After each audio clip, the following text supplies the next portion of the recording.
नमस्कार। आज हम अमेरिका और ईरान के बीच के उस रिश्ते की बात करेंगे जो 40 साल से भी ज्यादा पुराना है। एक ऐसा रिश्ता जिसे अक्सर एक कोल्ड वॉर या शीत युद्ध कहा जाता है। तो एक बड़ी पहेली है ना?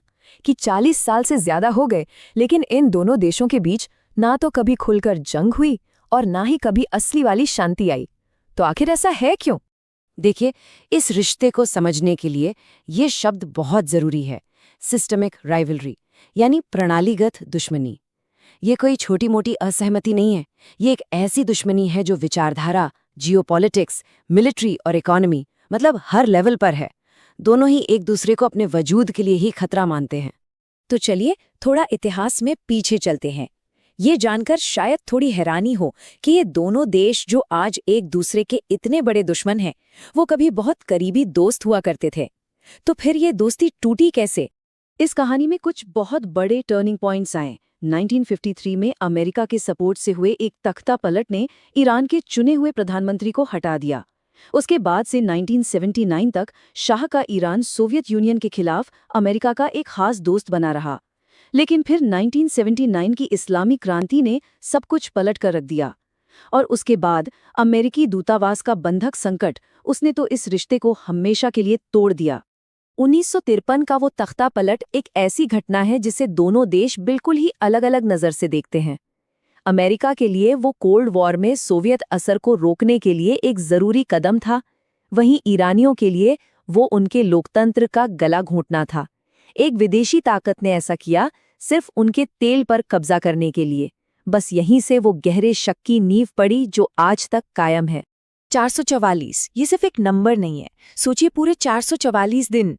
इतने दिनों तक तेहरान में अमेरिकी दूतावास के अंदर 52 अमेरिकियों को बंदी बनाकर रखा गया था। बस इसी एक घटना ने अमेरिका की सोच को हमेशा के लिए बदल दिया और दुश्मनी को कह सकते हैं एक तरह से ऑफिशियल कर दिया। तो जब ये दोनों देश आमने सामने नहीं लड़ते, तो फिर लड़ते कैसे हैं? असल में वो एक शैडो वॉर लड़ते हैं, एक छद्म युद्ध। चलिए समझते हैं इसका मतलब क्या है।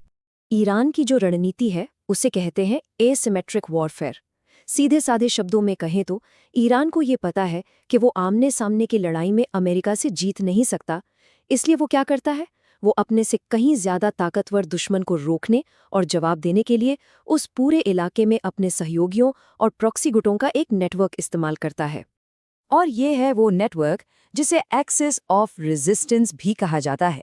इसमें लेबनान का हिजबुल्ला, गाजा में हमास और इस्लामिक जिहाद, इराक में शिया मिलिशिया, यमन में हूती आंदोलन और सीरिया की सरकार को सपोर्ट देना शामिल है। एक तरह से ये ईरान का डिफेंस सिस्टम है। तो देखिए, लड़ने के तरीके कितने अलग-अलग हैं। अमेरिका लड़ता है आर्थिक युद्ध।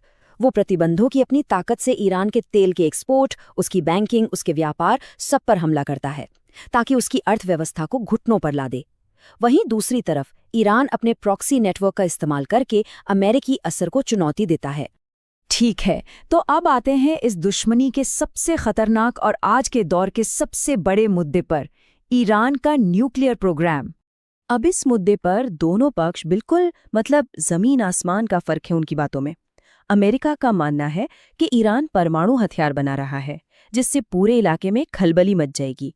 वहीं ईरान कहता है कि उसका प्रोग्राम तो सिर्फ शांतिपूर्ण कामों के लिए है, जैसे बिजली बनाना, और हाँ, बाहरी हमले से बचने के लिए गारंटी भी है। यहाँ एक बहुत ही जरूरी और बारीक बात है जो समझने वाली है। हो सकता है ईरान तुरंत एक बम ना बनाना चाहता हो, बल्कि वो कैपेबिलिटी थ्रेशोल्ड तक पहुंचना चाहता है। इसका मतलब ये हुआ कि वो ऐसी काबिलियत हासिल कर लेना चाहता है कि जब जरूरत पड़े तो बहुत जल्दी से बम बना सके। अच्छा, 2015 में इस टेंशन को कम करने के लिए एक बहुत बड़ी न्यूक्लियर डील हुई थी, JCPOA। इसमें ईरान अपने न्यूक्लियर प्रोग्राम को लिमिट करने पर राजी हुआ और बदले में उस पर से आर्थिक पाबंदियां हटा ली गईं।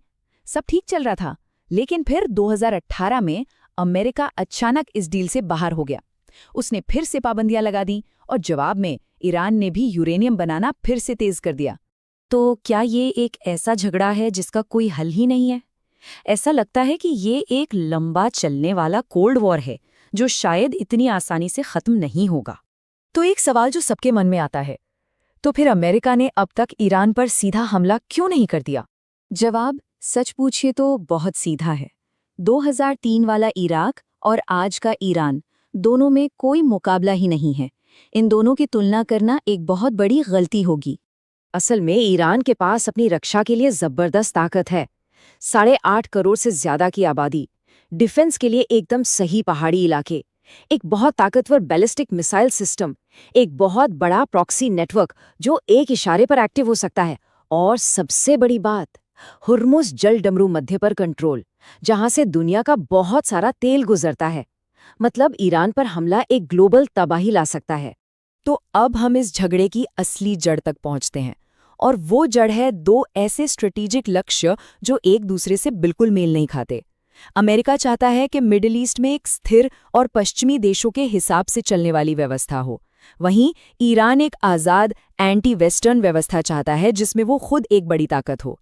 ये दोनों लक्ष्य एक साथ कभी पूरे हो ही नहीं सकते। इसीलिए ये कोई गलत फहमी नहीं है, ये एक मॉडर्न कोल्ड वॉर है, एक ऐसी दुश्मनी जो शायद लंबे समय तक चलने वाली है। ये कोटेशन इस पूरे बात को बहुत अच्छे से समझाता है। समस्या पॉलिसी को लेकर असहमति की नहीं है, समस्या मिडिल ईस्ट के भविष्य को लेकर दो ऐसे नजरियों की है जो एक दूसरे के साथ चल ही नहीं सकते।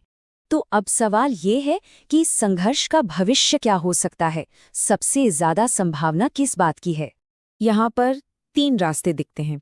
न्यूक्लियर वॉर की संभावना कम है, ईरान में अचानक से सत्ता बदल जाए ये कहना मुश्किल है। सबसे ज्यादा संभावना दूसरे वाले रास्ते की है, मतलब कोल्ड वॉर जैसी स्थिति बनी रहेगी, प्रॉक्सी युद्ध और तनाव चलता रहेगा, लेकिन सीधी और बड़ी जंग को टाला जाएगा। और आखिर में एक सोचने वाली बात, अगर कोई नई न्यूक्लियर डील हो भी जाती है तो वो इस झगड़े को सिर्फ मैनेज करेगी, इसे खत्म नहीं कर पाएगी। और यही बात दिखाती है कि अमेरिका ईरान की ये दुश्मनी कितनी गहरी और कितनी स्ट्रक्चरल है।